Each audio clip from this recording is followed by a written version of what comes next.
not ready yet. Oh, still saying I'm not live. That's fun. We'll give it a couple seconds to go live. God forbid YouTube starts when I tell it to start. Nope.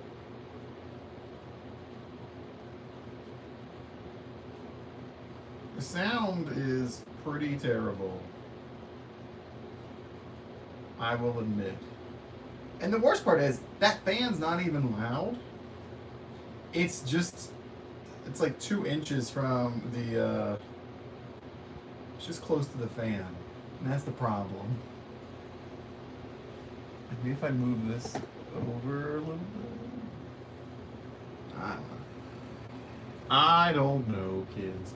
Anyway, hi, I'm Gremlin Lord, and welcome to Gremlin Lord Live, episode 30, Seeing Double. Yep, my 30th live. It's hard to believe it's 30. But since I've been doing this for 6 years, 30 doesn't seem like that many. We usually used to do like 1 a month, and now I know we've done about 4 in a row. But don't worry, next week I am planning on doing a regular review and not a live. So we won't be live like this, okay? It'll be a regular review, and it'll be releasing on Friday. Could I do both? Yes, but I don't know what we talk about in a live, because doing a regular review is a really time-consuming thing for me. So it's gonna be a lot. Which is why I want to get it started this weekend. But anyway, today's episode 30, is called Seeing Double. And you may be asking yourself, how on earth did these movies fit in to the whole Seeing Double theme? And look, it's a little bit of a stretch, okay? But it's actually quite simple.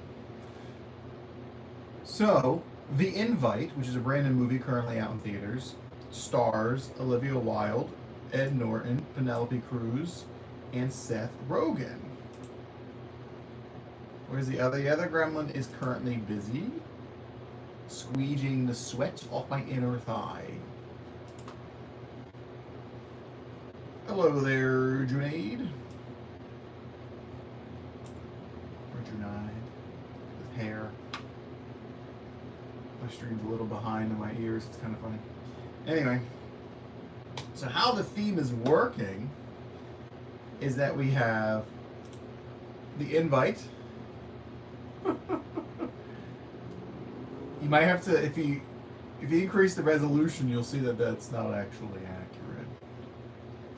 But we have The Invite, which has Olivia Wilde, and The Lazarus Effect has Olivia Wilde. So a little bit of a double Olivia Wilde feature. And then we have The Invite, which has Ed Norton, and then The Illusionist, which has Ed Norton. So another little double feature there. We have 2 horror movies, The Lazarus Effect and The Dentist 2. 2 romantic movies, The Invite and The Illusionist. So that's the whole Seeing Double theme. Not to mention we just did The Dentist 1 last week. Oh, you're doing a line? I thought that went out of style in the 80s. But hey, good for you. How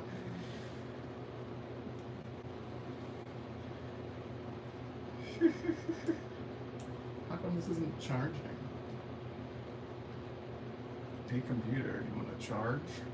It just says plugged in. That's not a good sign. But anyway, what movie do we want to talk about first here? You go for a line. So we have The Invite, The Illusionist, The Lazarus Effect, and The Dentist 2. They all start with "the," which I thought was pretty funny when I was doing the, when I kept promoting and typing in. I was like, The Illusionist, The Invite. I was like, oh my god, they all start with "the." You want The Invite, the newest release?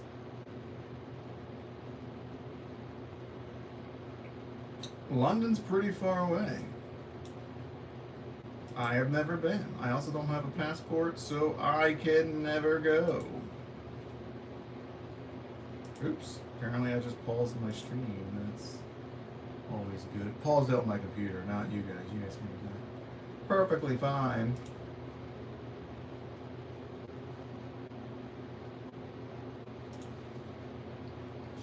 Okay. If there's no objections, we can do the invite, which is technically not an original story. There's been multiple versions of the invite since it was originally published.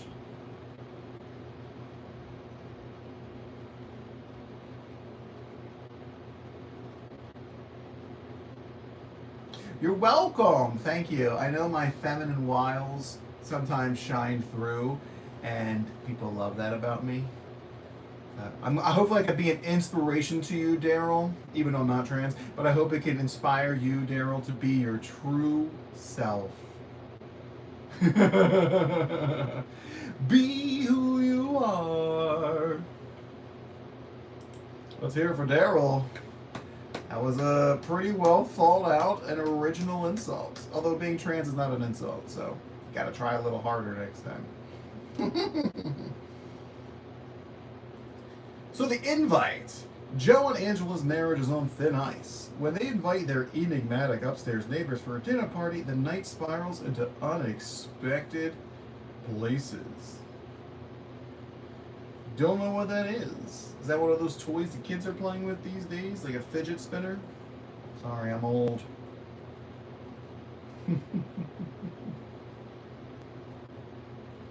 I did groom myself a little bit today. I have like these two eyebrows here. I couldn't get them out, but I think you can't really see them that much. So thank you. I did groom today. Thank you, Roscoe.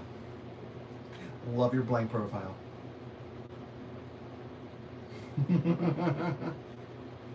This movie was actually directed by Olivia Wilde as well. And I went into this thinking it was going to be... It is rated R, by the way. Let's see. I think it just released, right? Yeah, July 10th it just released. I think it had like a little like limited release, and now it has more of a wide release. I didn't know it was even playing in my theater, so I wanted to go ahead and see it. A red dot on the map. I'm not sure what that means. I mean, we're all red dots on maps, aren't we? I mean, from your IP address, I see your red dot on the map as well. We're all red dots. It reminds you of another movie. Well, it's been done before, actually. Like I said. There's, I think in the trivia for this, they talk about it. Let's see. Apparently there's a bidding war for it. No, of course it's not. Well, I don't know where I saw that it was something else, but it's something else. No, actually my chair's on my butt. Roscoe, you gotta try harder. This isn't really exciting, you know? This is pretty dull. How about you like the video and subscribe to the channel? That way you can come back on another live when you find your more creative ways of trying to attack people. Because right now it's kind of weak, gotta say, kind of weak.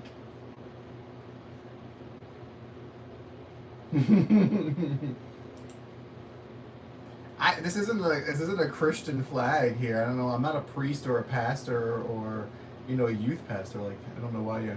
I'm not even a Republican. I think you might be confused. Also, you spelled disgusting wrong. I want to let you continue your weak insults in the chat, because every second you're here helps me promote my channel. So thank you for hanging out and trying to insult me. I'm going to let you simmer there, Roscoe. Thanks for supporting the channel. So this movie stars Seth Rogen and Olivia Wilde. They are a married couple. Seth Rogen is Joe. Olivia Wilde is Angela. Joe is a music teacher at a small college, and he is very unhappy. He rides a bike to work, and they live in San Francisco, which is very hilly. Olivia Wilde is a stay-at-home mom. And she's pretty neurotic. Oh, whoa, whoa, whoa, whoa, whoa, whoa, whoa, whoa. Yeah, Storm? I didn't do anything. Roscoe's supporting the channel by constantly posting very low IQ insults. But I support Roscoe doing it because it helps my channel. So, the longer Roscoe's here trying to be edgy, the more views I get. So, works really well for me. But we're talking about The Invite, the movie that just came out on July 10th. Of course. I wrote my college thesis on adoption for children. I mean, sure, it's a fraudulent report. I mean, it's not going to hurt my channel. It's just going to report. It's going to hurt your channel, which doesn't really exist because you're a blank profile. No biggie. Yeah, so Olivia Wilde, she's a kind of a neurotic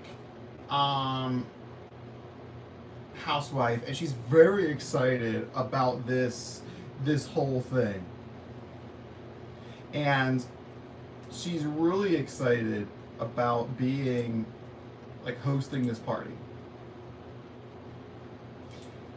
Like, so the beginning is 2 montages, her getting ready for this party, and Seth Rogen Joe trying to get home. He's riding a train, he's riding his bike, he's all over the place.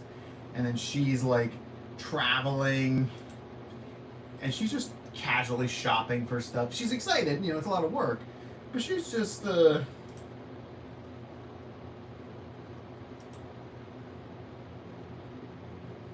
There we go. I'll take it.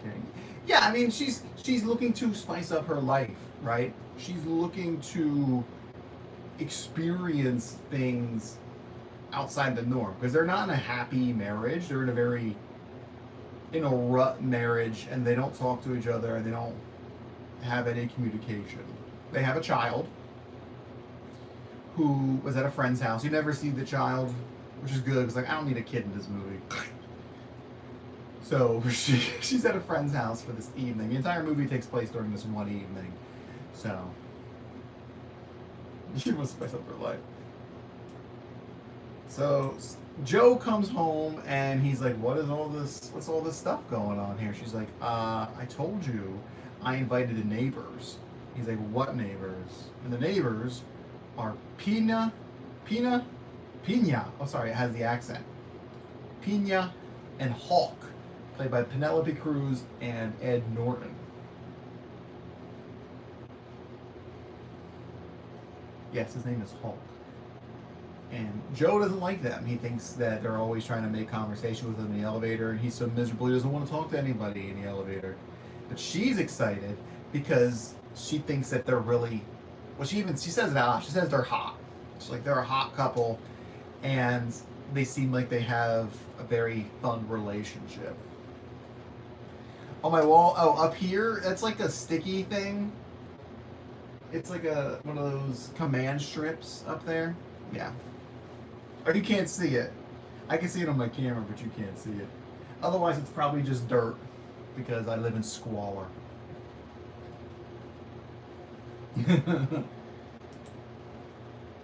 And so they come to this dinner, and it's very awkward, but they want to...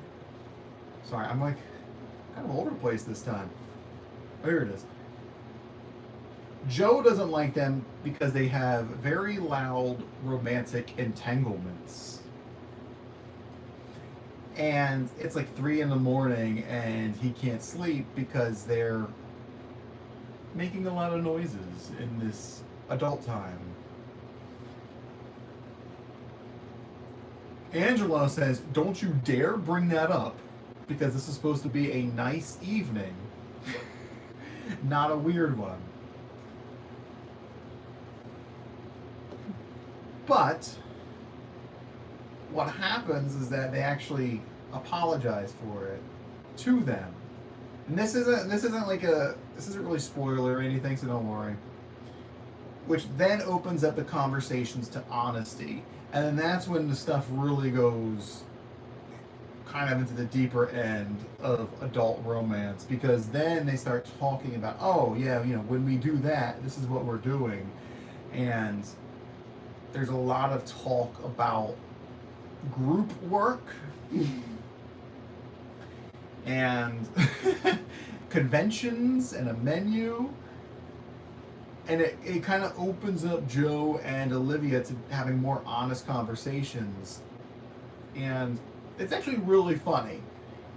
Now, if you don't like Seth Rogen, you're not going to like this movie. I know Vetter's not a big Seth Rogen fan because he plays the same character in a lot of stuff. And he does kind of play the same character in this. He does smoke marijuana in this movie. He is curmudgeon-y. He does have laugh as well.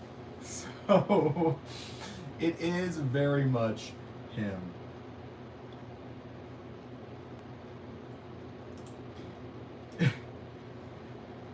But yeah, but that's it. That's the cast. That's just those 4 people. There is 4 other people listed for the cast. However, they're people that Olivia Wilde's character meets when she's shopping, and it's really blurry. And there's somebody like on the subway with Joe, but again, they're not like, there's no interactions. They're just there. So.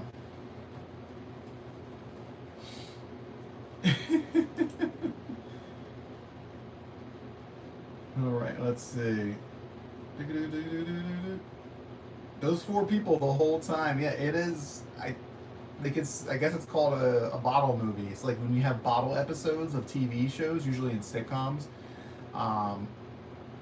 Everybody is in one location the whole time, which happened a lot in like older sitcoms, where you never leave the apartment, basically. That's what this movie is. It only takes place in their apartment. Now, the apartment's pretty big. And they do separate at some point, but it is all in one apartment. So, but Seth Rogen's there. His curmudgeon stuff is very funny. He says a lot of funny things, but the conversations are really, really fast a lot of the time. And it's not just jokes that are funny, it's just the things they say to each other, and like the weird awkwardness of them trying to hold their anger at each other together while they're trying to impress this other couple. And I was laughing a bunch.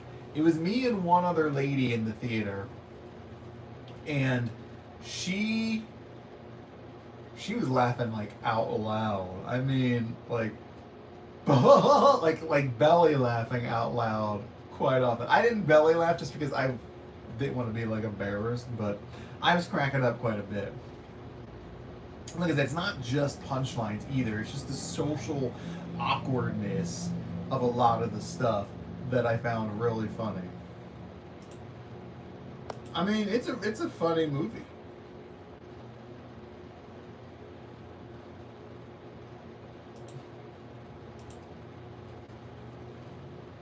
Yeah. And I don't know if I would have laughed any more or less if she wasn't there. So I think I would have laughed the same amount. But sometimes you see a comedy and it's usually better with other people because you kind of like feed off each other. Well, I don't know her, so I'm only gonna feed off her much. Pina is a romance therapist, so that plays into the whole thing as well. Because then you start having these conversations, and she has more of an expertise on certain things, and they help them explore, not like physically explore, verbally explore their hang-ups and their nuances of their relationship. And it ends up being like this conversation where Joe and Angela are like sitting like eager children waiting to hear the next lesson, asking all these like clarifying questions, and Pina and Hawk are just talking them through everything. They talk about it. It's really funny because it's like they're learning about group activities for the first time in their life. And it's like, what do you mean you don't know how like group activities work? I mean, I've never partaken in group activities, but I know they exist. I know that there's conventions. There's conventions for all kinds of stuff. Like, it feels odd that these people are so naive about other adult lifestyles. And it's just funny. And they don't hold back. Like, they talk about activities very bluntly, using the words. Like, it's all there. And I could see how it would make a lot of people uncomfortable if you're not willing to talk about adult romance in such an open and honest way. So I do feel like if I were to rewatch it, I'd probably catch more jokes because, like I said, some of this stuff is really, really fast. They were talking about how old Penelope Cruz's character was, and Seth Rogen says, well, maybe the next time you're in there, you can count the rings. And I was just like, ah! It made me hard laugh. Did I blush? I don't think I blushed. I mean, it's nothing I didn't know about. Like, everything they talked about is stuff like I know about. I mean, I'm a grown adult. I feel like I'm pretty well versed in adult activities. So I don't think it was anything shocking. I think it was interesting to hear these things said out loud, like in a movie theater. Like, that's probably the most shocking part, was like hearing it talked about in a movie. That's not overtly romantic. You know, I say romantic to substitute for other word, right? The 3-letter word.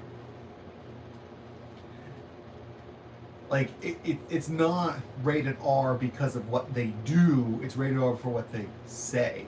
And there is some romance stuff in there, for sure. But it's really about the conversations that they're having is what this is rated R for. Okay? Okay. I just don't want to say that word on YouTube Live right now. This isn't really educational, so. Adult activities. It just always takes me by surprise to hear people talk about it openly. Because, I mean, on Twitch, like, I can talk to you guys about stuff, because it's like, whatever, we can talk about alternative activities. But it's not something you usually hear when you go to the movies. That's all. I could definitely see people being like, ew, it's depraved, it's this, it's that. No. Even with Seth Rogen. Look, he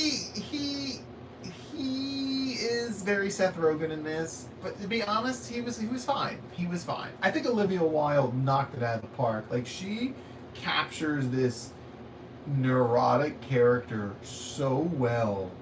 It's crazy. Like, she is nuts. Oh, John. I don't know who John is. Unless you have to go to the bathroom. You don't know John.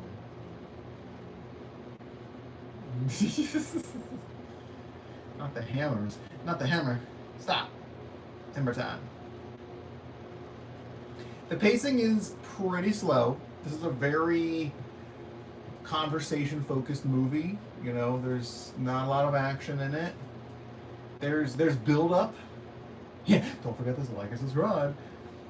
There are multiple build-ups, so multiple climaxes, if you will. But it is generally slow throughout. The conversations are fast, but the pacing is slowly building up to things. And then things will fall apart again and then build back up. So it can be a bit of a drag for some people. It is an hour and 47 minutes. So I might feel a little long. The ending is a little abrupt. Not really abrupt. I guess I was kind of hoping for more resolution, I guess is what I'm trying to say. But it was perfectly fine, and I'm not upset at the ending at all. Like, it's very much an ending to their story. So the building blows up and they all die. It's great. The last thing you hear is I'm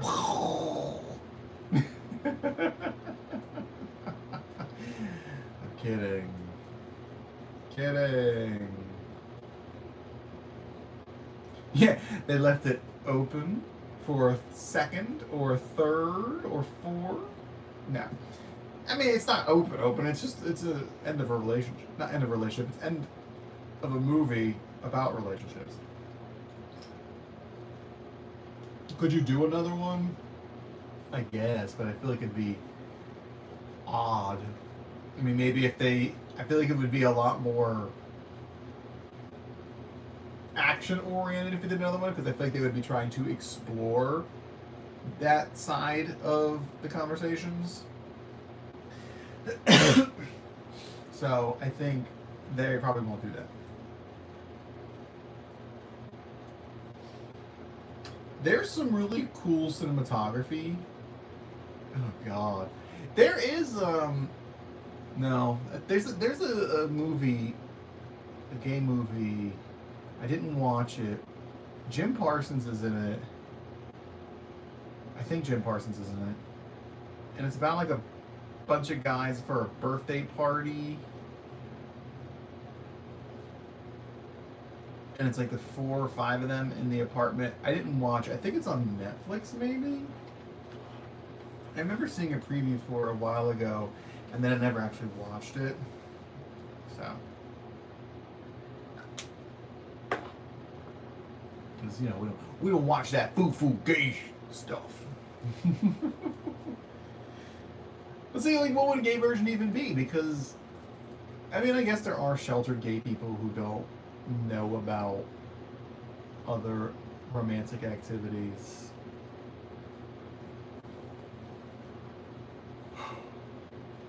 But I feel like you would get into conversations about, you know, that kind of stuff. Or like pups or age stuff. And I feel like it might... That movie would probably be rated NC-17. If they made that. They would definitely rate that a lot more harsh. Plus, there's the stereotype of gay promiscuity, which I feel like would overshadow this idea of a couple who are unwilling to branch out. Like, I feel like people would be less receptive to it.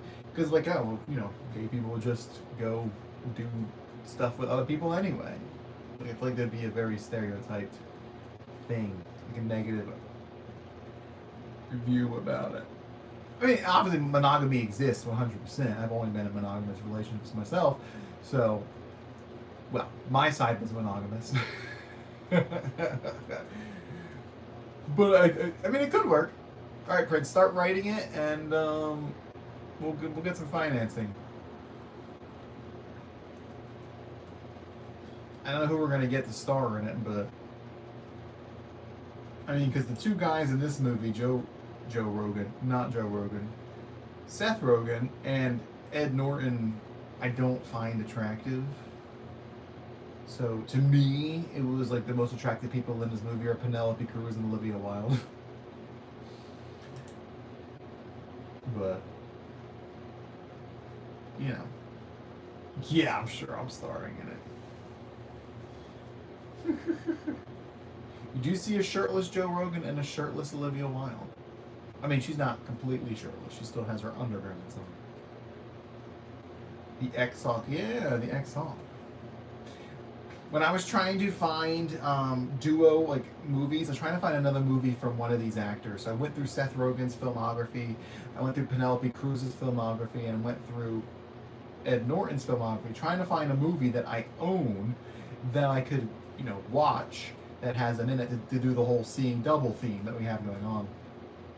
And I couldn't find anything. That's why I watched The Illusionist, which is on Prime. So,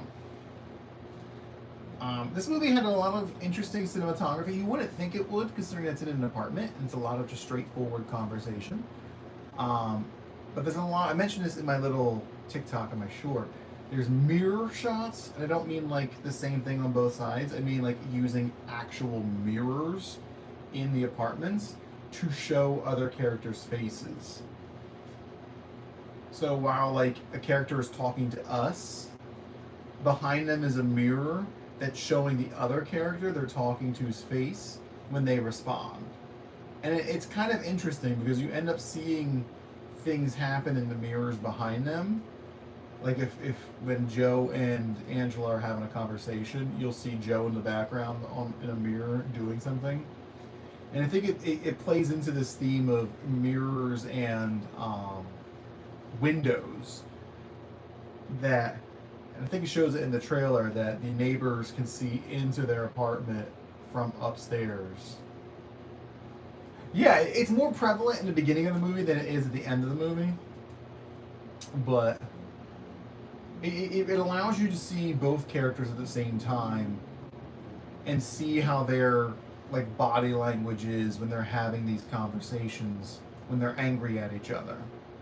Like when he's saying how he doesn't want to have guests over and all that, and she wants to have guests over because she's bored.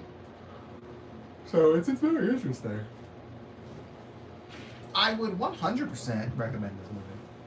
There isn't much of a musical score in the movie, to be honest. There really isn't. There's music at the beginning. I think it's an instrumental version of Our House by Graham Nash. Because at the end there's a demo version of that song with Graham Nash and Joni Mitchell. Throughout the film, there's not a lot of music. Because it's just conversations, mostly. There is music like being played in the background sometimes, though. Wow, stream movie? No. Every movie should be seen in theaters, sir. You have access to some of the best movie theaters in the country. You should be seeing every movie I recommend in theaters.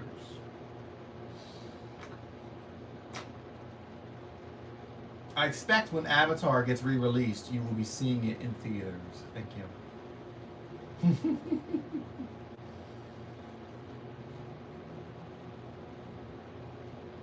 My mom and my grandma watched Fire and Ash yesterday and today. They really liked it. So you could like it too. Movie capital of the world. You can go see the Odyssey in 70mm. In a huge square screen. And I'm going to see it in my rinky-dink rectangular screen. Because I don't even have IMAX. I don't even have Limax, the fake IMAX. Well, they just watched it for the first time yesterday. Because I just bought it, remember? I don't have it here, it's downstairs. My mom said that she missed some of it, so she wanted to rewatch it. So they rewatched it. And what? What happened? It was so out. Yeah. Well, hold on. Let me finish a rating for this, and then we can talk about that. I mean, it's going to be part of my review as well, for the honesty. So, to rate The Invite. The Invite is currently sitting at a 7.9 on IMDb.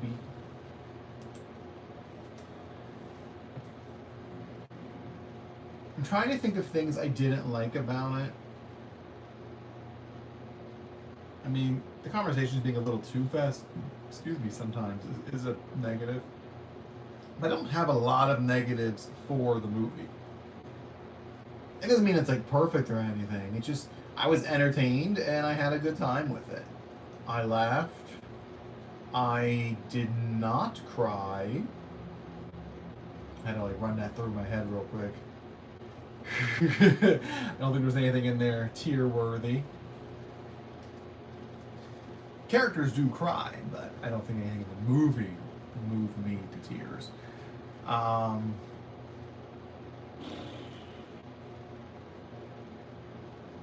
Like, I want to say an 8, but I feel like an 8 is kind of high. Because, like, I didn't love it, but an 8 doesn't mean I loved it. I mean, a 9 would be like, I really liked it. Definitely a 7.5, I would say, because I really did enjoy my time with it, and I felt like I did enjoy it, and I would watch it again. I would watch it again. It's definitely not a crime movie. Definitely not a crime movie. But it could be. I mean, you never know. Your personal experiences may vary. You may have an emotional connection to these characters that remind you of something in your life. You know? People probably don't cry when they watch The Rule of Jenny Penn, but I did. You never know. So, the Odyssey being sold out. Annoying. It is literally manufactured scarcity, and that's all it is. Because the first film ever made on all IMAX cameras, if you want to get the full crazy great experience, you have to see it this way. You have to see it this way. It's the only way to do it. Anything else just won't cut it, right? That's how they're advertising it. That's how the influencers are being paid to advertise it that way on social media. It's all that, and it's giving people FOMO, and it's like, it's not that serious. Does it look amazing on it? Yes, I'm sure it looks amazing on a 70mm screen. I am sure it's amazing. But it's like, you didn't, Prince, these showings have been sold out for months. They sold out of tickets for like the 70mm big screens, like those 8 screens that are in the country or whatever. They sold out like last year. Because it was this generated hype about how this is the true way to see. Like, people are driving to other states to watch this movie on that type of screen. It's insane. And it makes me annoyed at the movie even more. Because what do you mean, like, you can say I'm not going to get the full experience because I am seeing it on a regular screen? And then you're going to try to invalidate my opinion on the movie because I didn't see it on the 70mm screen. Like, it's a whole thing that bothers me about it. We talked about this, I think, actually, I probably talked about it last night on Twitch.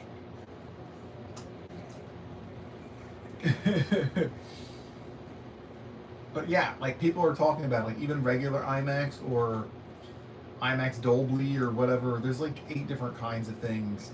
They're sold out. Now, I looked at my times for Monday, and they weren't sold out. But I also don't have IMAX.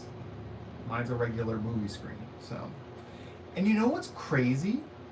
That, like, it's showing like 12 times a day in my theater.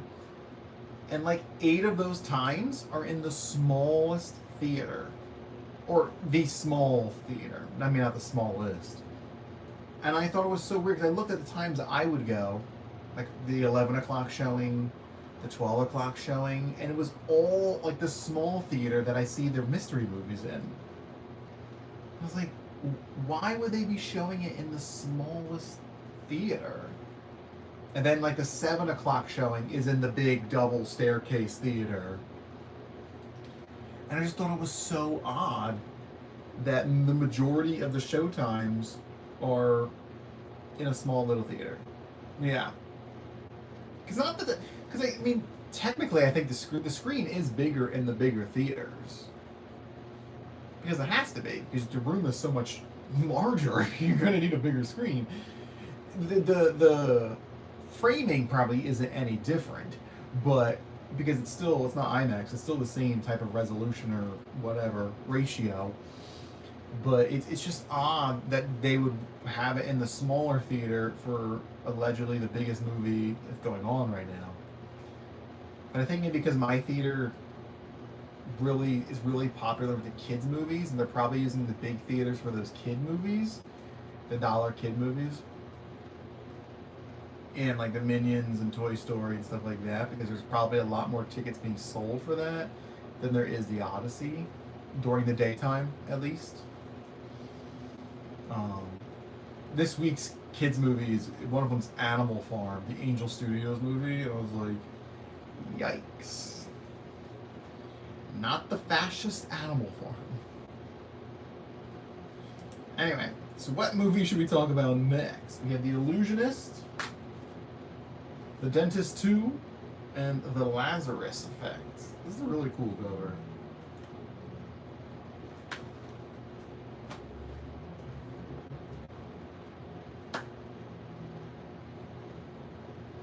Yeah, big yikes. Big yikes into fascism. Angel Studios, though.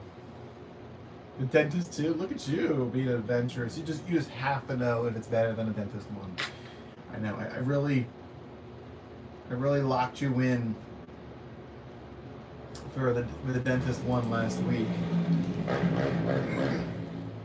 You know what's funny? When I search The Dentist, Yeardley Smith comes up. The voice of Lisa Simpson. She's not in the movie. Either one. But she comes up when I search for it. It's not even like her name. I don't really know. So The Dentist 2, which has that really awful poster with, as you saw in the thumbnail, with the she's not in it, no. With the woman with razor blades in her gums. An escaped mental patient poses as retired dentist Dr. Kane in Paradise, Missouri. His new life seems perfect until jealousy over his landlord Jamie triggers his murderous urges, just as figures from his past arrive. Rated R. It is an hour and 40 minutes long, and it released in December 11th, 1998. Is yet another direct-to-video film. And it's very obvious why. Now, this movie had somebody I recognize, which is Jeff Doucette. He was in, I think, Newhart, or The Newhart Show. Whichever one has Bob Newhart in the Bed and Breakfast. He was in that. Oh, also, Clint Howard is in this. Ron Howard's brother, who usually shows up in Ron Howard's movies. The guy, he has like a gap in his teeth. He always looks kind of crazy. I didn't recognize anybody else then.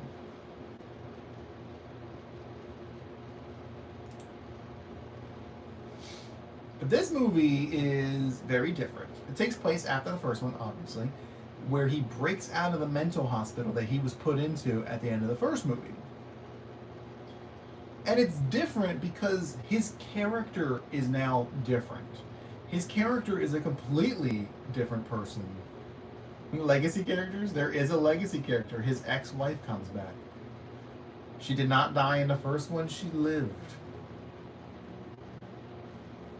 She is back in this movie.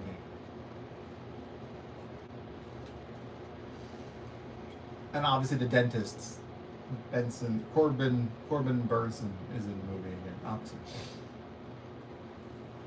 So in the first movie, you know, he was an anal retentive dentist who needed things to be clean. His wife cheats on him and he goes on a murderous rampage, right? But he was already kind of crazy and already having weird visions. Yeah, she's back. In this one, he's more of a criminal mastermind. So he goes to Paradise, Missouri, and we see the bank manager welcoming him back into town. He's like, "Oh, it's Larry! Welcome back, Larry!" And I'm like, his name is not Larry. Like, I don't think that's his name. And he opens a safety deposit box, and it's full of not fake IDs, but IDs of other aliases, extra birth certificates, and a bunch of money. So apparently, he travels around the country doing stuff, killing people, I guess. I don't know. But he has aliases. And he assumes one of these aliases in this small town. And it's like, did he have these aliases in the first movie? Because there's no mention of any of this whatsoever in the first movie. It's just so weird. Then it shifts his character from being like a psycho to being like I said, a criminal mastermind, somebody who is planning for stuff. And it's just so odd. And all of a sudden now he has a cap on one of his teeth that comes off.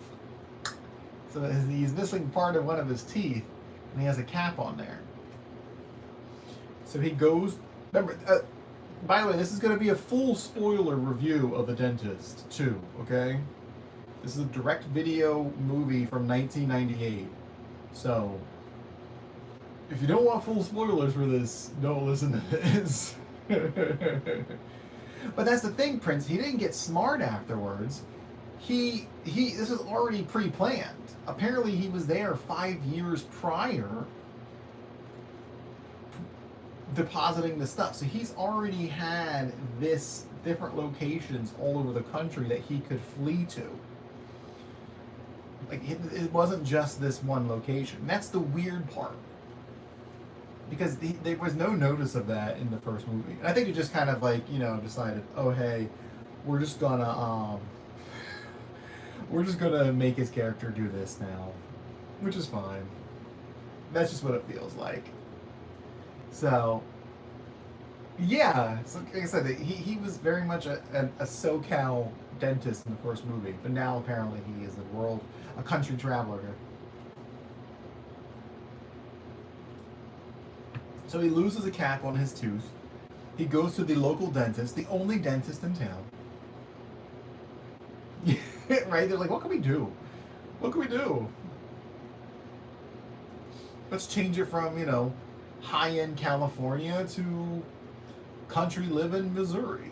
And that's what they did. So he goes there to get his cap fixed, right? And he's disgusted by the dental office because the magazines are all out of date. It's really kitschy and homey. Like it's like a house dental practice, right? His was in a high-rise building, like an office building. This is like a home. You know how like you have like funeral parlors that look like homes. It's very small town stuff. So he's like disgusted by it. He's like trash talking the dentist to his face, and the dentist is just kind of like, they're not getting along very well. So he ends up kind of going a little nuts and threatening the dentist, and the dentist falls down the stairs. I think he pushes him down the stairs technically, and dies. So after some convincing, he takes over the practice. He doesn't actually want to take over the practice because he's nervous that it's going to bring back his urges, which is kind of silly because he just killed the other dentist, so he already has his urges. But so it does bring back his urges, his cleanliness. He redoes the building, he still has that down-home charm, but he's mad at the receptionist because she still has outdated magazines, and it's like he's grossed out by people. He's very much his normal self again. His urges. His dental urges. I got an urge for floss. But he ends up living in, what do they call it? She called it, was it a bungalow or something? There's a woman who works at the bank, and she has like a separate small house behind her house. She inherited her parents' house when they died, and there's a smaller house behind it, like a mother-in-law house or whatever. And the bank manager suggests that she rent it to him because he's an old friend. And she says, okay. Now this is a blonde, blue-eyed, attractive woman who, of course, he becomes directly connected to because she reminds him of his ex-wife. Or technically still wife, because she's still alive, I think. I mean, she's alive, but I think they're still married. So he's attracted to her immediately. And he becomes obsessed with her. Of course. And he gets jealous of her. Of course. Because she has a friend who really likes her. She's not interested in him, but he's really interested in her. And they end up having a little bit of a relationship. Like, he makes her dinner. They have like a little romantic dinner together and stuff. But of course he goes off the deep end, as expected, and goes crazy. Now, the ex-wife is alive. I don't know if I mentioned this last time, but she had her tongue cut off and her teeth pulled out of her mouth in the first movie. So she cannot talk. And the way they reintroduce her is that she's talking to a private investigator. And she's trying to locate him. She's trying to locate the dentist. Because she wants to exact revenge on him. She wants to kill him. And he's talking to her, the private investigator, and she gives him a box of like tchotchkes. And he opens it and there's like a bunch of snow globes and a bunch of postcards. And it's so like out of left field, right? Because they show you this shortly after he arrives in Missouri. And I'm like, what does this mean? What does this mean? Like, obviously that's the wife, and obviously this guy is like a private investigator because he's like the most stereotypical private investigator you've ever seen. He talks like, oh yeah, we're gonna find the guy. We're gonna do it. Like, you know, the most ridiculous dialogue lines you ever heard. And so he's going through this box, and she writes on a notepad, like, the postcards are the clues.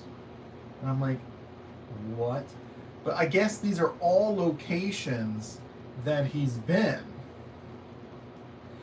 And these are possible locations for where he would run to. And it's like, oh, okay. But it's so like bizarre, because like, what do you mean he's gonna run to like South Dakota, or he's gonna run to Missouri? Like, what? So the private investigator starts going on trips to all these locations to find him.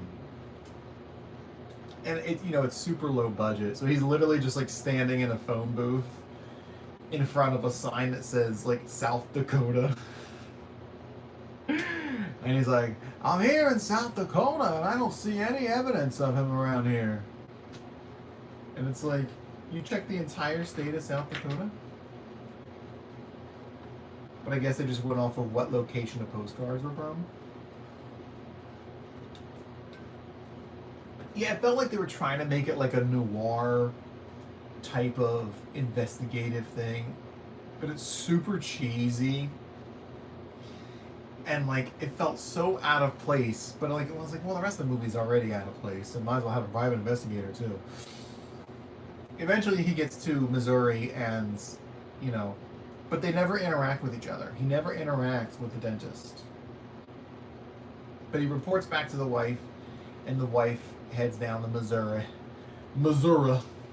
to exact her revenge. I just think it's weird that they never interact with each other, the dentist and the private eye. So, the receptionist at the bank, for the bank manager, she has her suspicions. She looked really familiar, actually, but she's not in anything else. But she looked really familiar. But I made me think that she just looked like somebody else. I don't know. But she was like very campy, and she was pretty funny. I liked her. But she was wearing jellies with a heel like the jelly shoes from the 90s, and they had like a 2 inch or an inch and a half like heel on them. It was just like, this is a 90s movie. They're just like, dress in your wardrobe from home, you know? Just wear whatever you got in your closet. That's what this budget was for this movie. According to IMDb, the budget was about $500,000. So,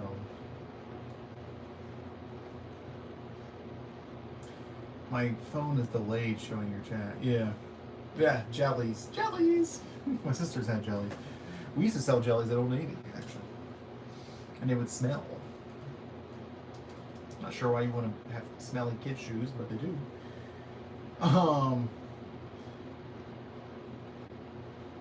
But she has her suspicions about him because she's like, he's kind of weird. So she like looks him up, tries to find information about him. She looks him up with the American Dental Association and finds out that the guy whose identity he's stolen is dead. And rather than like go to the police or something, she schedules an appointment to confront him in person. Are there any jump scares?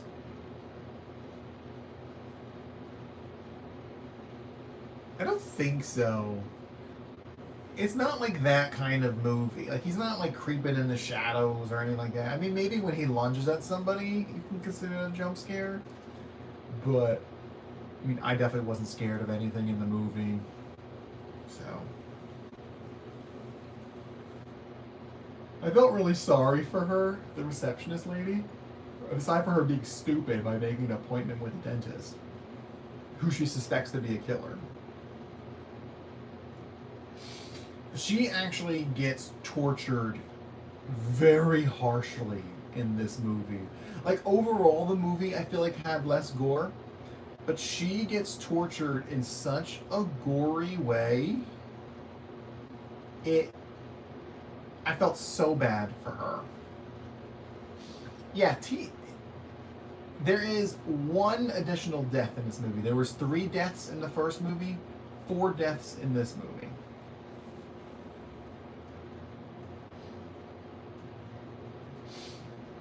So, like, he has her strapped to the chair. He's, like, you know, drilling and mortaring down her teeth so their nubs going right into the nerves. He's, like, jamming the little scraper into the nerve endings in her teeth. Like, it's very awful what he does to this one woman. And she's a heavier woman. And it just made me feel so bad for her. Because I liked her as a character. Because he didn't really do that to anybody else. Like, the one guy, he killed a dentist, which wasn't dental stuff. He killed another guy, which wasn't dental stuff. He killed another guy with a hammer, not dental stuff. She's the only one that he killed with dental damage.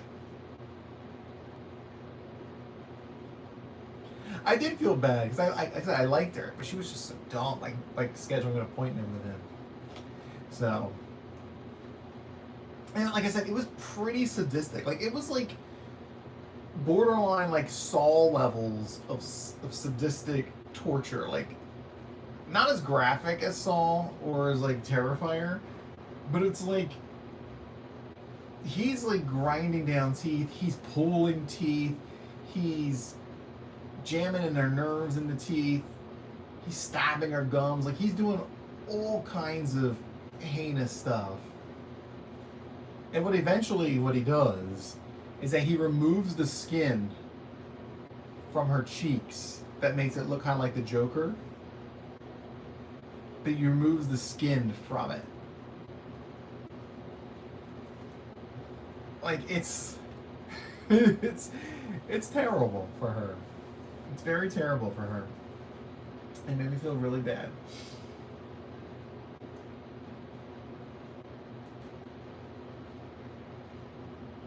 But like I said, the movie just gets goofy. So the ex-wife shows up and, you know, Then he's confused because he has the girl that he likes who looks like his ex-wife. Then he has his ex-wife, and like he's having this episode. Oh, the receptionist lady, yeah, she died. The one with the skin removed, yeah, she's dead. She was the fourth kill. Prince, I can sit through a lot.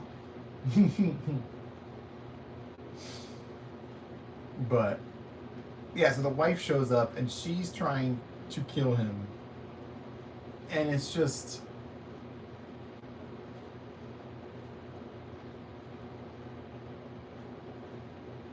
she does not kill him.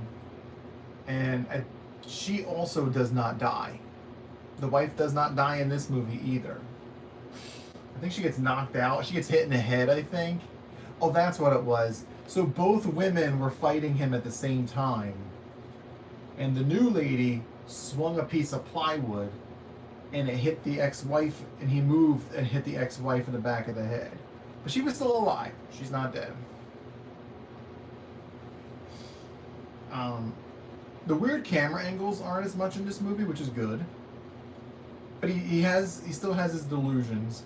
And there's a really cool one at the end because he was building this like super sterile room, all white, blindingly white room, and it was going to be his like operating theater type of place. And they show him pulling the woman in there and setting her up in the chair. And it's, you know, it's crazy white and clean and everything. And then it shifts to what she sees, and it's not even a finished room, which I know is a really basic movie trope type of stuff where the killer sees stuff that other people don't see. But I was like, oh, well, that's a nice little change there, you know, that's something familiar. So yeah, so she's seeing it as what it is, a room under construction, and he's seeing it as a perfectly done room, which worked in her favor because she could grab stuff that he wasn't noticing.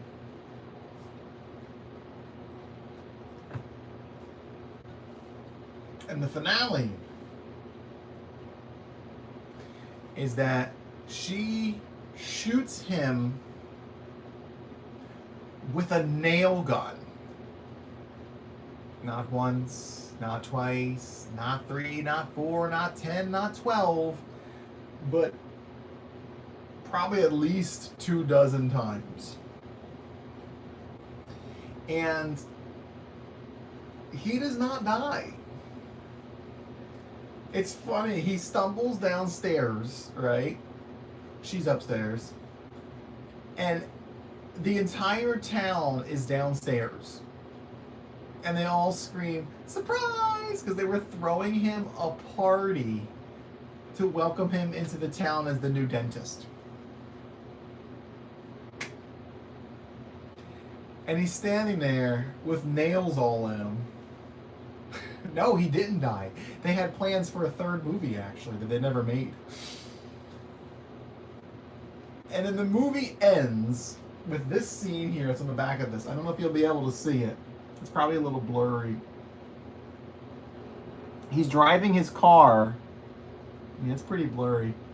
And his face has a bunch of nails in it.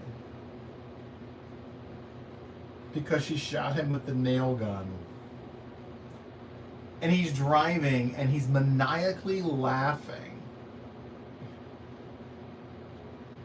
And he's like pulling the nails out of his head, and he's like, ha ha ha ha ha ha ha ha, and he's like tapping his tooth with it, just having the time of his life. And I'm like, this is not the same character that he was in the first movie. He did not behave this way in the first movie. But it is what it is. Yeah, so he escapes. He gets away. And like I said, they were going to make a third one, but they never did. You know what's funny? He was on an episode of Seinfeld. And I remember him being on that episode of Seinfeld. I can't remember which one it is, but I can picture him with the cast. So, but yeah. So, but it wasn't a good movie. It wasn't. I probably made it sound a lot better than it is because I'm such a great storyteller. But it wasn't good. It really felt out of left field, and the way they changed the character fundamentally was an odd choice. And it was like every character was dumb. Like after his first episode of being psycho to you, you would probably avoid him. But no, everybody comes back. Everybody wants to. Everybody exactly right. I made it sound better than it is. I mean, the gore is good. The gore is good again. The gore that they show, like the teeth stuff, again, it looks good. The mouth work and all that. There is a funny scene where he's operating on somebody, an old lady, and somebody comes in, the woman that he's attracted to, and she's saying stuff that's making him a little angry. And the old lady's nervous because he has a drill in her mouth.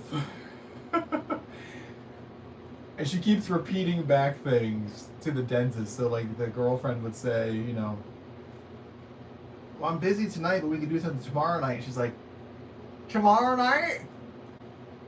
And it's just funny because she has like the suction thing in her mouth too. She's trying to calm down the dentist by repeating positive things to the dentist so he doesn't get really angry. But yeah. What did we give the last one? Like a 4.5? Like it's okay of a movie. Again, I feel like a movie that you would watch with friends and get a lot of kicks out of. Is there nudity in this one?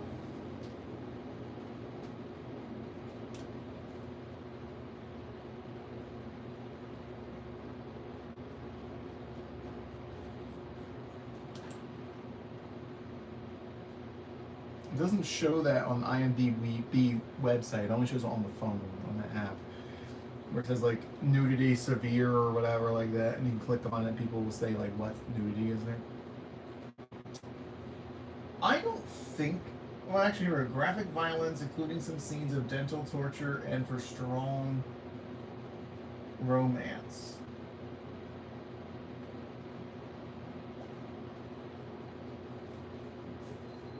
I mean, maybe because they re-show stuff from the first movie. Maybe that's what it is. I don't know if there's a woman upper frontal in this or not. I can't remember. It wasn't as prevalent. If there was, it wasn't as prevalent as it was in the first movie. The first movie was very prevalent. Like, hey, look at these. Oh, you know what? There's a romance scene. Yeah, there is a romance scene. It's a delusion, but it's a romance scene. And apparently the actor who was in it, he refused to do the scene, so he had a body double for him. But anyway. So The Dentist 2. I'm probably going to give this a very simple 4. I mean, it's not a great movie. He kind of loses that whole cleanliness, dirty morality he had in the first movie. He's still like anti-dirty, but it seems he's more motivated by his jealousy than by the cleanliness. So, the first movie is really motivated by cleanliness. The Dentist 2, people. If that's not worth a like and a subscribe, I don't know what is. Yes, 4 it is.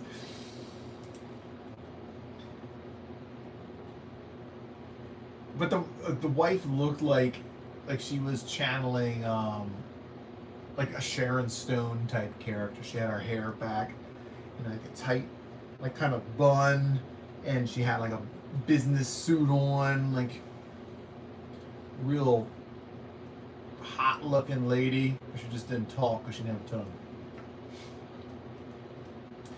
So, and it's the same actress too. The tagline is The Dentist 2, brace yourself. Like braces. But nobody has braces in this.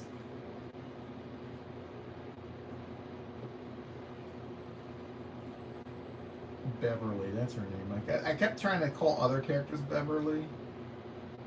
She's Beverly. Anyway, that's The Dentist 2. Our last two remaining, now I can finally put that on the shelf. Our last two remaining movies are The Illusionist and The Lazarus Effect. Brace, yeah. I had braces. Can you tell? And these are a little height different, but they are straight. And these are, and they're not like, you know, chiclet teeth. I have real people teeth.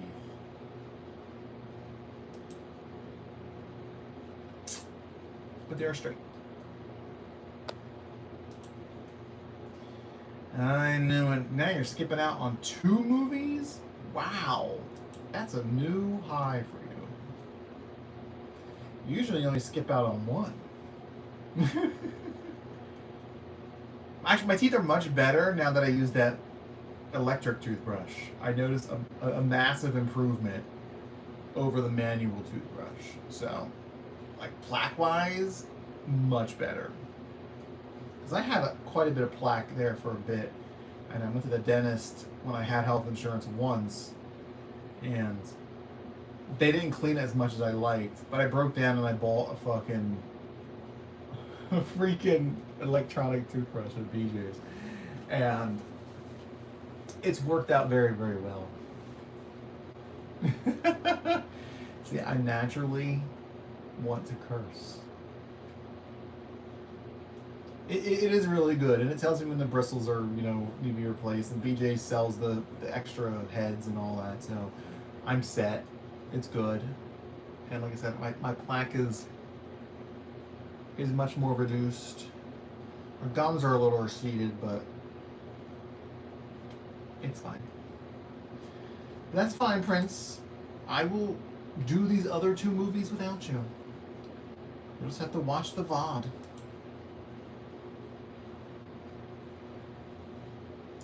You know, I'll just have to be alone here. Just kidding. I'll talk to my many, many other viewers. Maybe Roscoe's still here. I blocked Roscoe's messages. I reported them and blocked the messages from showing up in chat, so they may still be watching. Hi, Roscoe, if you are. But nobody can see your messages.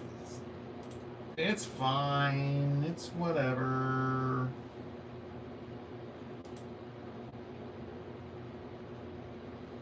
That's fine. I'll be live tomorrow. Over on the Tube of You, or on the Twitch. I'm on Tube of You right now. Alright. So our next movie, I think we're talking about the Lazarus Effect. You did report him? I did too. I don't normally, I mean, I do normally report people, but I don't usually block people. So I just didn't want to have those words sitting in the chat. I realize that YouTube's pretty strict about certain things. So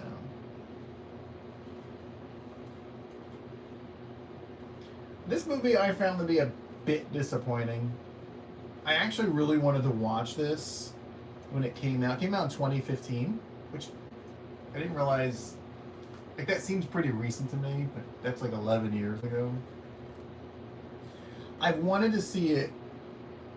Let's see, when it was in theaters, I don't know what I was doing in February of 2016 or 2015, but I didn't watch it. So apparently, though, it was made in 2013 and it got shelved for a bit. So a group of medical researchers discover a way to bring dead patients back to life, which is not a really good description. A group of researchers led by Frank and his fiancée Zoe have achieved the unimaginable, bringing the dead back to life. When Zoe is accidentally electrocuted in a horrific accident, Frank and his team use their experimental serum to resurrect her, but their attempt goes horribly wrong, unleashing terrifying powers within Zoe that put all their lives in grave danger. Rated PG-13. This is not a rated R movie. It's a PG-13 movie. For intense sequences of horror, violence, terror, and some special... Oh, adult references, not special. Look how crazy she looks back here. It's a pretty intense look. But you know who else is in this? Mark Duplass, or Duplass, I don't know how you say his last name. He plays her wife. I know him from The League, and I always think it's interesting because I've only seen him in The League when he's in like a horror movie. He was also in Backrooms. He was the scientist or the representative from the company that what's-her-face meets. Olivia Wilde, seeing double.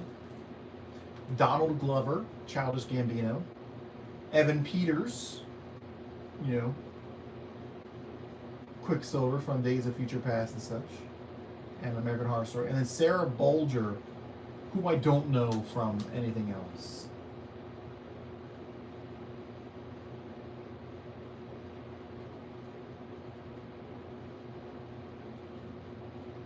This is a Blumhouse movie, and it was interesting because you could see their older, because you know, like their new title card is like them going through the house showing all of their horror franchises and stuff. This is older, so it doesn't have as many of the horror franchises in it. So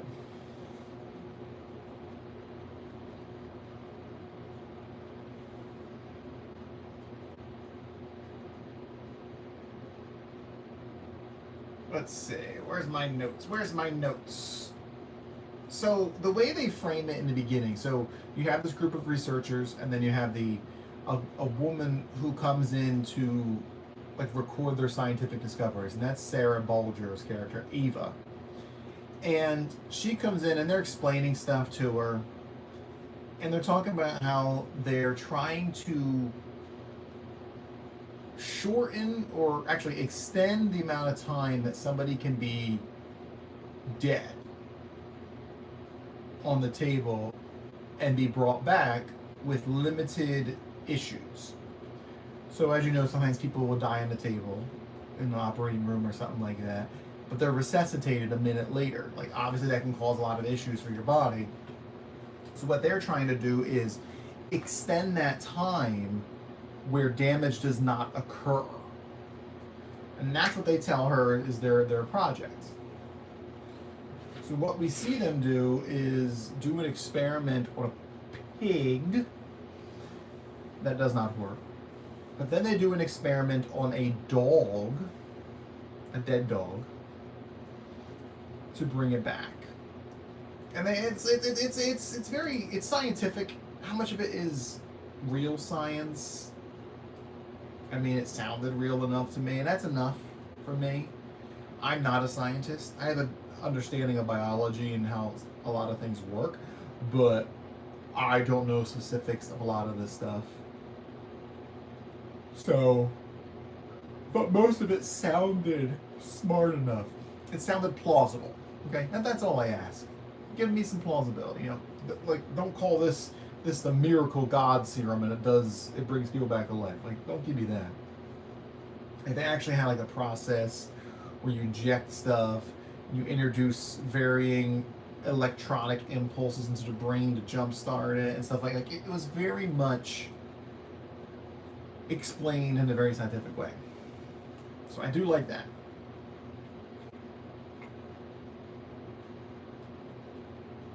The issue is that they bring back the dog, and the dog is weird. The dog doesn't eat, the dog doesn't sleep. However, the dog's cataracts, because it was an older dog, their cataracts are completely healed. Crazy. Crazy, man. Crazy. So obviously there's a lot of warning signs here that you probably shouldn't mess with this much further, but we go ahead and do it. They tried to recreate the experiment, and as I already read to you in the description, it's also in the trailer, is that Olivia Wilde's character, Zoe, gets electrocuted, and she dies. So her fiance, not her husband because they're not married yet, he decides that he wants to use the experiment to bring her back. And she was only dead for... Actually, I think she was dead for a little bit longer, right? How long was she dead for? I don't know, definitely less than a day, but... Now, mind you, Mark Duplass's character's name is Frank. Like Frankenstein. And he's trying to save his bride. The Bride of Frankenstein, right? Cute little nod there to Mary Shelley. The other scientists don't want to partake in this. They think it's too far. It's one thing like bring a dog back to life. It's another to bring a human back to life because the dog has issues as well. And they don't know what kind of issues are going to be happening on this human when you bring him back. But he convinces them, basically. And they do it, and she comes back, as you saw in the trailer. And this is what really interested me, because I was like, I really want to have, like, what's going on here? But she doesn't come back the same. She comes back different, obviously.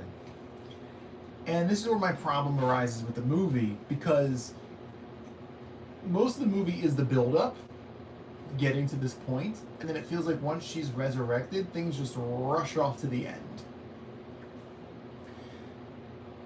Because they talk about how her brain is functioning at a higher level, and it's giving her powers, but they don't know that it's giving her powers. But it's weird because she starts having these powers, but we, the audience, are not privy to why it's happening. I mean, we know why it's happening. We know that it's because of her increased neurons and all that jazz. You just saw some upper thigh curves. And I'm taking my shoes off. But scientifically speaking, they don't explore it. And that's really what I thought was missing. Because the movie is only like an hour and 23 minutes long. So they could have added in like a 15-minute montage or 10-minute montage type of sequence where they're learning about what power she has and where she could start losing trust in them. Because when I tell you she gets powers, she gets powers. She becomes like an entire X-Men team herself.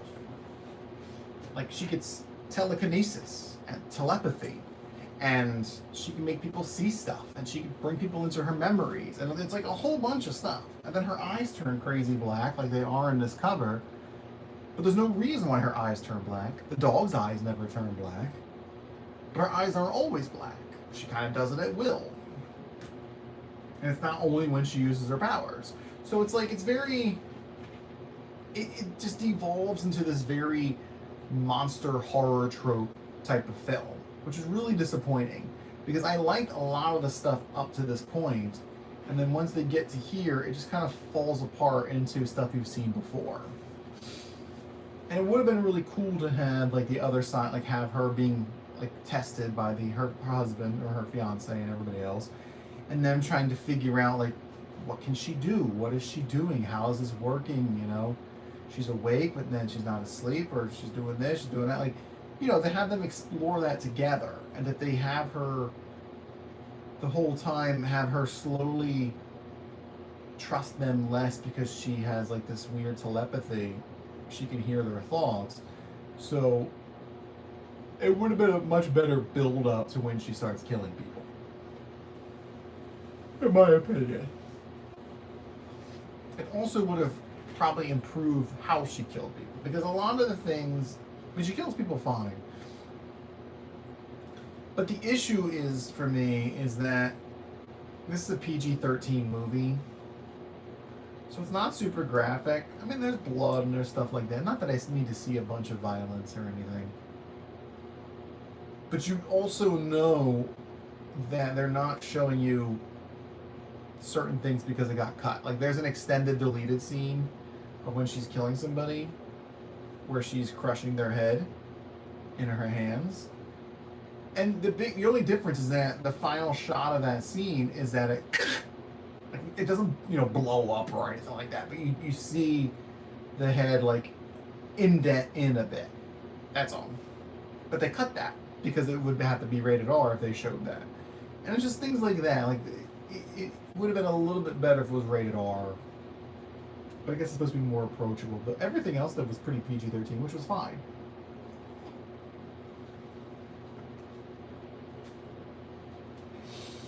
There is some interesting conversations in this movie where they have like existential conversations about what happens when you die. And Frank talks about how your brain dumps a lot of DMT into your brain and you end up hallucinating before everything shuts down, which is where people get those near-death experiences, or they say, oh, I saw the light at the end of the tunnel, that kind of stuff. Because your brain is still functioning, but it's processing a bunch of DMT, which is like one of the strongest psychoreactive chemicals you can use. So you're hallucinating. So when you die, and if you're being brought back, people say, oh, I saw a light at the end of the tunnel, or I saw my wife, or whatever. It's mostly just your brain coping with what's happening via hallucination, right? So if you believe in pearly gates, you'll probably see pearly gates. If you believe in whatever, you'll see whatever, most likely. I mean, if it happened to me, I'd probably still see light of tunnel or pearly gate stuff, even though I'm an atheist, just because that's the norm that I think of when I think of death. I don't think it's what happens. I think you just shut down and you're dead. But what happens to your brain at that point, I think that is what I would also see. And he's just explained it in a very scientific way. And then Zoe believes that it's something to do with, because she's Catholic, she has a cross on, and it plays into the movie. She's more like empathetic about it. She's talking about, well, maybe it's like your soul, the DMT is a way to release your soul into the afterlife. So if she were to see the light tunnel, she would think that would be the DMT releasing her.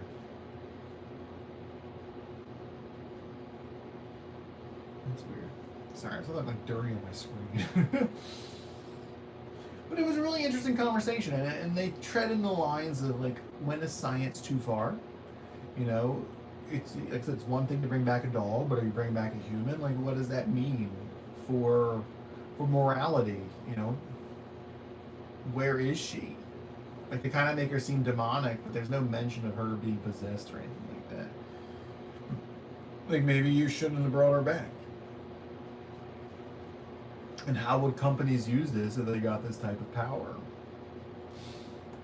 There's a bit of inconsistency because it was mentioned later that their research was focused on helping coma patients, which is not the reason he gave Ava in the beginning.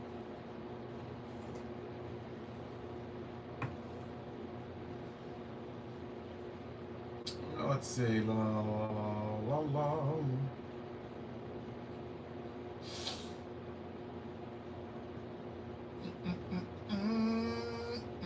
Now, a lot of the horror in this movie is very stereotypical. Flickering lights, Zoe appears and disappears. You're looking at her from in front, the lights will flicker, she's next to you now, lights will flicker, she's behind you, lights will flicker. It's that. It's not scary. It's repetitive because she does it. It happens a lot, and that's what I mean when I say it goes down these very typical horror trope. It's like boo, boo, boo, boo. You scared yet? You scared yet? You scared yet? It's like, no, I'm not. I'm not scared of that. But again, it is PG-13, so the special effects are fine. Again, this was technically made in 2013, released in 2015. There's not a bunch of special effects. Oh, there is a really cool opening montage. You remember when horror movies used to have like montages in the beginnings, like close-ups of stuff? This one has like what's that called? That iron liquid, like ferrous liquid black stuff. And it's doing interesting shapes stuff. It's very artistic, and I really liked it.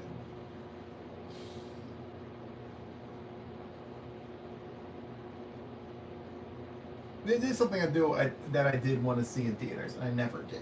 So I wonder if I would have been as disappointed as I was now if I went and actually saw it in the theater, because I've been wanting to see it, and maybe my disappointment is just coming from my expectations of how much I wanted to see it. So.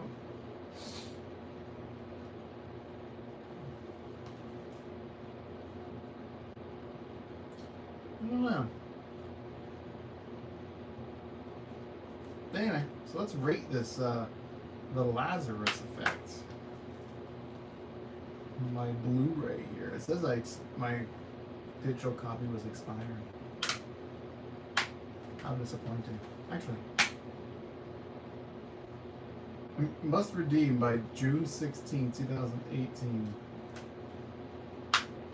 Anyway. I think I'm going to give it probably a 6. Like, it's not terrible, but it really does lose itself in the end. Because once she turns into this character, this X-Men type character, the movie loses what made it more unique, which was the very interesting science conversations and the real world ramifications of that science. And it just becomes a generic horror film. Alright. Which isn't that exciting. And they didn't explore her spooky character enough for my liking. So we'll say a 6 for that. I mean, I guess it could be 6.5, but I don't think it's 6. I think we'll just settle on a 6. Okay? The Lazarus Effect starring Olivia Wilde, double feature, yeah.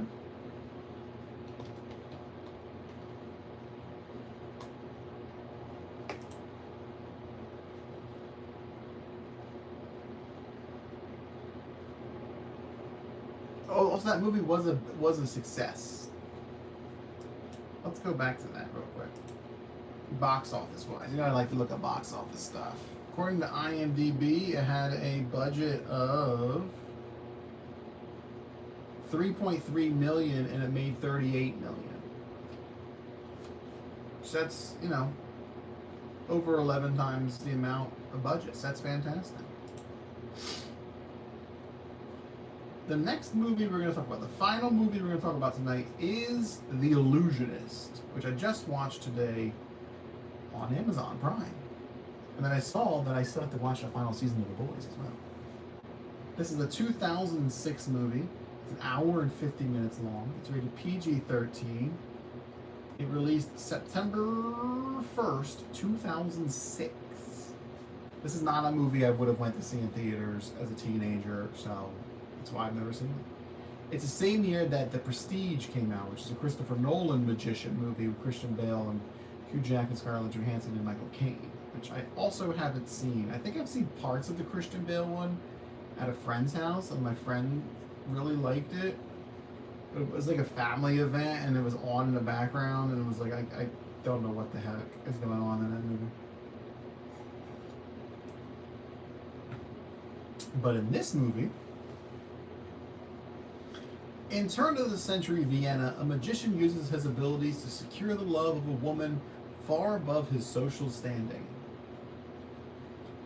What an odd description.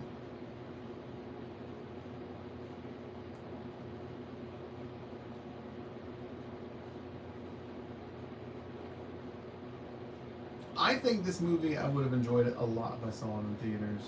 A lot more.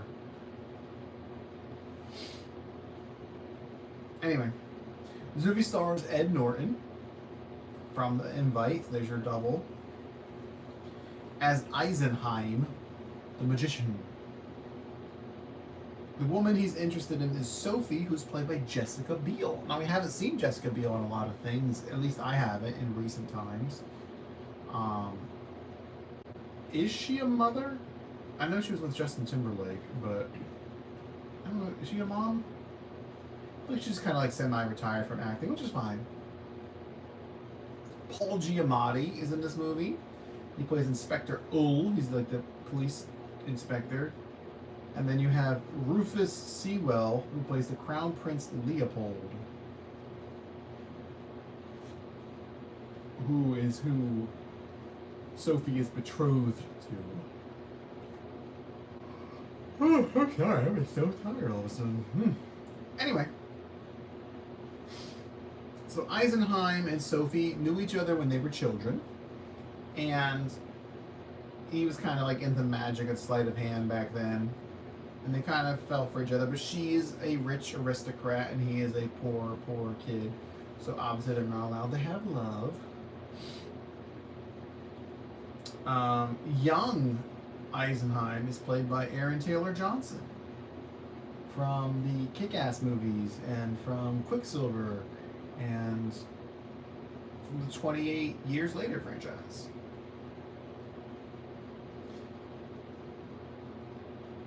And basically he comes back to Vienna doing his magic traveling show, and Sophie comes to one of the shows because she's betrothed to Leopold, the crown prince, and they have a reconnection, a rekindling, and Paul Giamatti's chief inspector is investigating stuff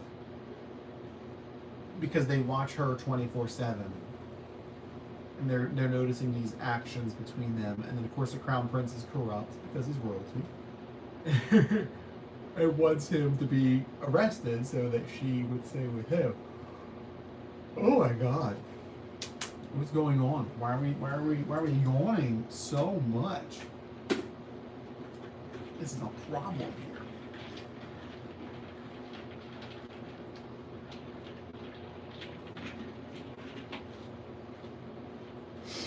This is a romantic film, which is why I wouldn't have seen it in theaters when it was out. But it is approaching its 20-year anniversary, so maybe they'll re-release it. I could see this being like a Fathom event or something.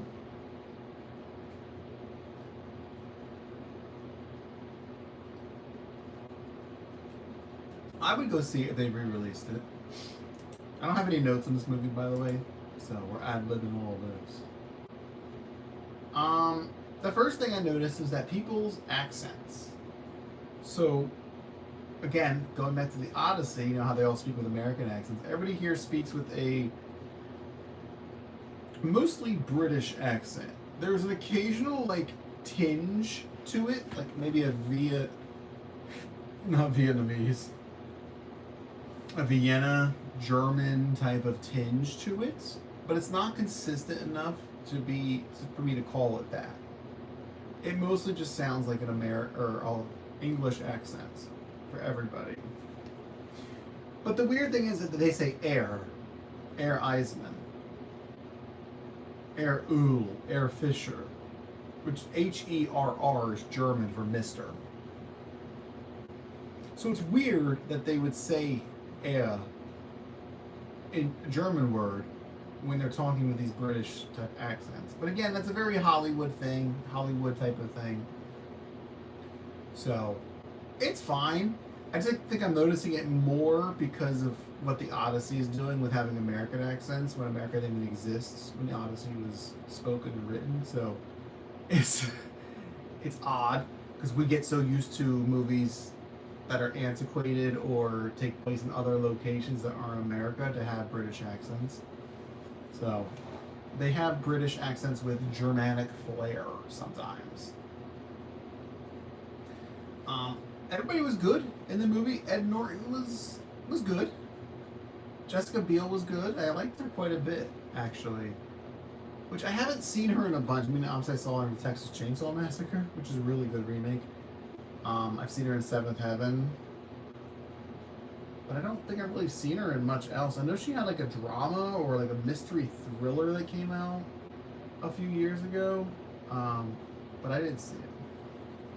Paul Giamatti's almost always going to give you a great performance because he's Paul Giamatti. Rufus Sewell, I don't know, he was good. I liked him. He's really handsome. Really debonair looking. The thing I liked is that a lot of the sleight of hand magic they showed was done practically. Ed Norton actually learned some sleight of hand magic, and otherwise you'd use like a hand stand-in. So like kind of like how in Labyrinth, David Bowie wasn't doing that ball stuff. Somebody else is doing the ball stuff in front of David Bowie. So this is kind of like that, where somebody else is doing some of the more elaborate tricks for him, and he's just kind of there.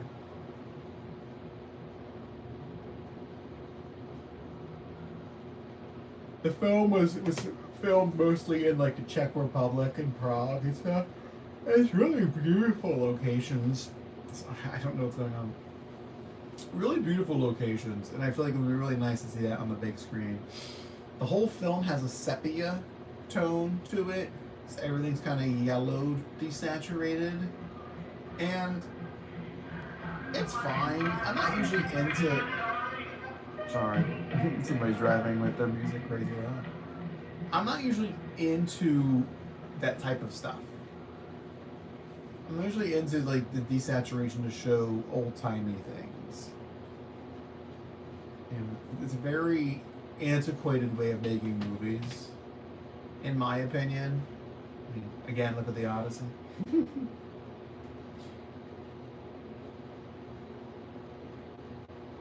Let's see.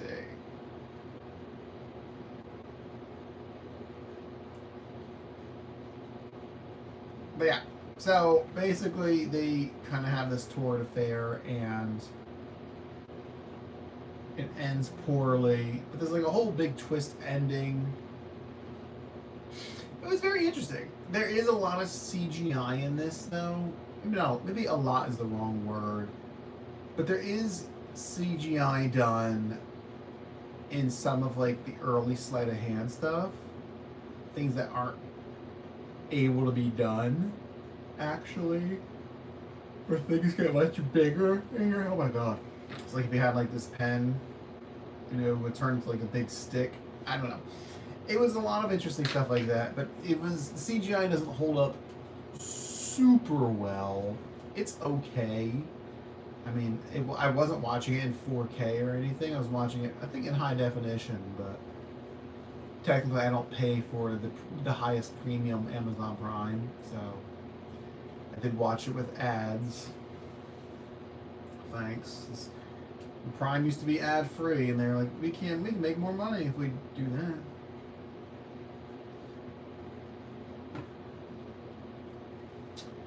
Anyway. And there's some CGI later on, it's a little weird. Some of the performance, some of the magic tricks are obviously CGI. But it doesn't detract from the overall story of the film, okay? It's definitely a romance film. There's a romance scene, which is a lot of quick cuts. Remember, this is a PG-13 movie, so you're not going to get, you know, full-blown nudity or anything like that. There's not butt cheeks or lady bits or anything like that. Sorry. It's not necessary either.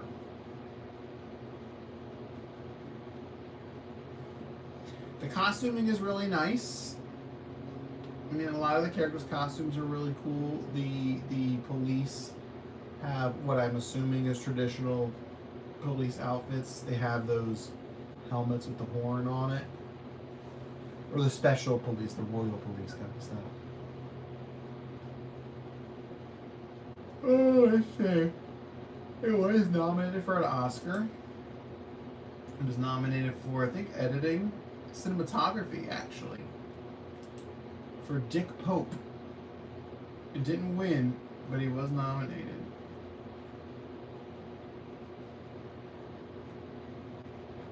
He's been nominated for 2 Oscars.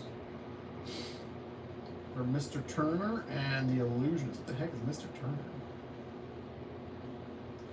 Unconventional British artist.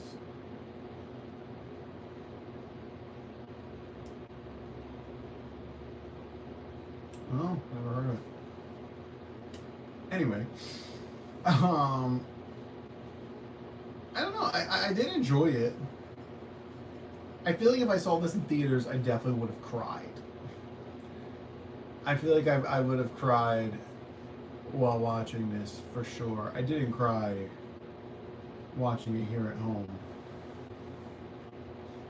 but I don't know. What else could I talk about this movie? Visually, it looks good. Obviously, the cinematography is good. It tracks like the magic and stuff like that. So you kind of get some of that magic stuff. They don't really explain to you how a lot of the magic things are done. You get to see the corrupt power of the crown with Leopold. We also the police and his own personal security and stuff. Now, I wasn't expecting the ending and like a big reveal and all that. Honestly, I don't know why I wasn't expecting it. Because they talk about certain things, about who kills who and stuff, and I'm just like, yeah, like it makes sense that it could be that person or it could be that person. But when the reveal happens, it's like, oh. Like, how did I not see this coming? Like, I can't believe I didn't see it coming. This was a $16.5 million movie estimated. Made $87 million, which is fine, but I'm assuming they probably wanted to be a lot more. Again, though, same year as The Prestige, so I don't know what The Prestige, how well that movie did. Let's see, 9 and 8.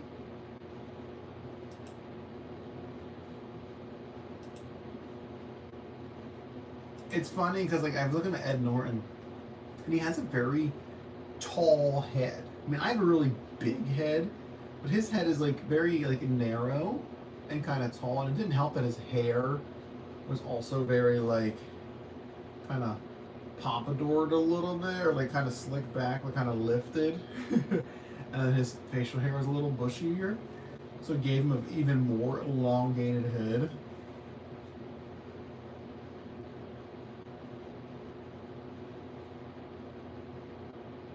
She's insipid.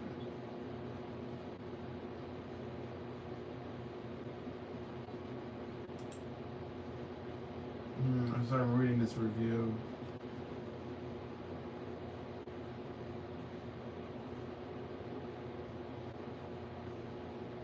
Yeah, I didn't like the staging. I mean, it looks like it has good reviews, which I think it should. They said it got a 7.5, so it's pretty good. I think it's a very worthy score. I'm not sure that's gonna be my score just yet, but yeah. There's something about being on actual sets that help make a movie. You know, you watch stuff now sometimes, especially streaming movies, and they might be partially on a set, or they'll build like a door frame or something, and then the rest is green screen behind the characters or blue screen, or they do those TV screen things, because since it's blurry anyway, they don't show you the background, which I don't care for. It's a very modern thing. Like this, they have actual characters walking down the streets of Prague. It's supposed to be Vienna, but you know, it immerses you more into it, right? There's not a lot of modernese. That's not the word I want to use. But anyway, it's a well kept place. It's very historic, and it looks historic, and it feels historic, and it's good.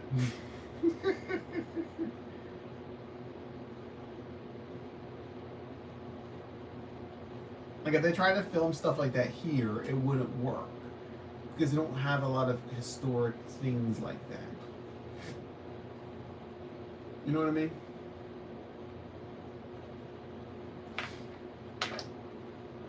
Like things weren't built like that here in America. I mean, plus we're destroying all the stuff that was built like that anyway. Like the ballroom and all that. Anyway, focus. Let's talk about Lardo Trump here. But yeah, so I enjoyed this movie. I would definitely go see it in theaters if they re-released it for an anniversary. It's directed by Neil Berger, whose name sounds more familiar. He did Voyagers, The Upside, Divergent, Limitless, and The Illusionist.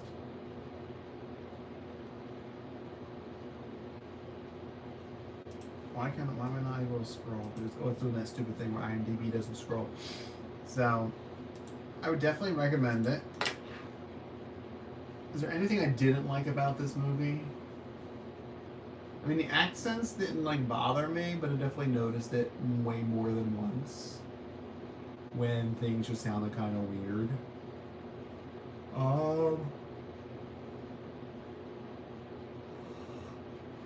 Some of the magic tricks aren't explained, but I don't really need them to be explained. It's magic.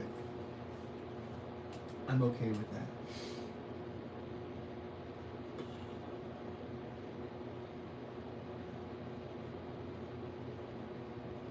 I think that's really it. I don't have a lot of issues with it. I didn't feel like it drug on or anything. I would have liked a little bit more on the passage of some time. Because there's like a narration with Paul Giamatti's character's narrating. And I kind of forgot that he was narrating at one point until he started again. I'm like, oh, I forgot he was telling us a story. This doesn't feel like he'd be telling us a story. In the situation that he started to tell the story, the rest of the story doesn't make much sense for him to repeat in the situation he's telling this to. He's telling it to somebody else. He's not telling it to us, per se. But yeah. You know, I think I will give it between a 7.5 and an 8. You know, I did enjoy the movie. And I would go see it in theaters, which is usually a good sign. Like, if I saw the trailer for this now, I'd probably go see it. Actually, the aunt would probably want to see it, and we'd probably go see it together. Okay. But hey, that's all 4 movies. So we have The Illusionist, around 7.5, 8. The Lazarus Effect is about a 6. The Dentist 2 at a 4. And The Invite 7.5 to 8 as well.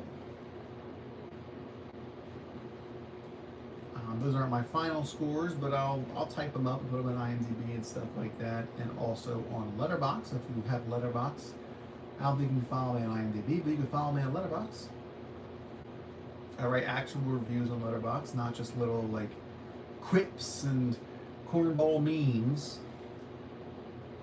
I put thought into stuff, if you can't tell. Don't forget to like the channel, like the video, and subscribe to the channel. Next week, I am planning on doing a full review for the Odyssey.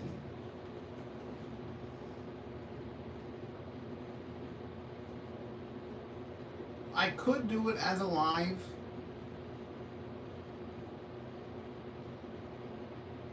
I'm still like debating about it because I think I might go see it tomorrow. I'm gonna look at the time, see how much is sold out and stuff. Like, I feel like it could work well as a live because we could have a genuine long-term conversation about the movie. But it'd be just one movie for over an hour. I'm not sure there'd be side conversations like this was in the beginning. But I do kind of miss doing a regular review. But it's work because I do have to, you know, write it, film it, edit it. And if I'm going to do a green screen, which I can do a green screen over the building. I can. But then I'd have to make a green screen background. Or I could just film it in the building itself, which is going to have an echo, which might be annoying to some people.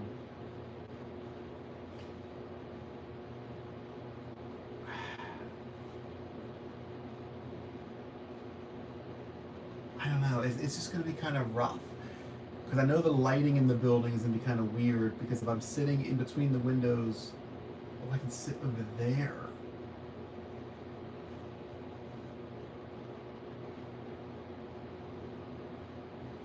Sorry, I'm picturing it in my head on how to do this and where the sun's gonna be because it's a lot of windows in there and all that jazz. And you don't need to see me thinking about that. But as of right now, I am planning to make it a full video. It's probably going to be a bit longer, which means there won't be a live next week. It'll just be a full video release probably on Friday, which is what our usual release day was.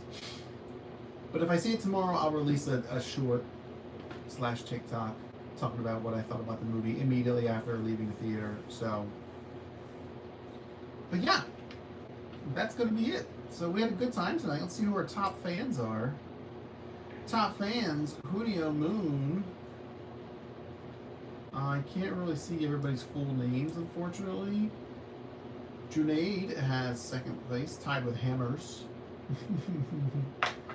Gianni, John. Oh no, that's a three-way tie with Jester X. Like the Wizard Gamer, Table for Less, roll call, Daryl. Good old Daryl. And Alt Y. But anyway, that's going to be it for tonight, guys. I will see you tomorrow over on Twitch. I will be playing Battlefield 6. There's a new season out with new challenges. I have a lot of work to do because I barely finished the previous season. And then Saturday we'll be live with more than likely Marvel Rivals. I think Red Hood is in the game now. And then Sunday, I'm not sure. We didn't stream last Sunday, so I don't know what we're going to do this Sunday. But I'll be live and you will see more of this face. So, I will see you tomorrow, and thanks for watching. If you like the video, subscribe to the channel. Thank you. Alrighty. The VOD will be up tomorrow with timestamps. So, okay, bye.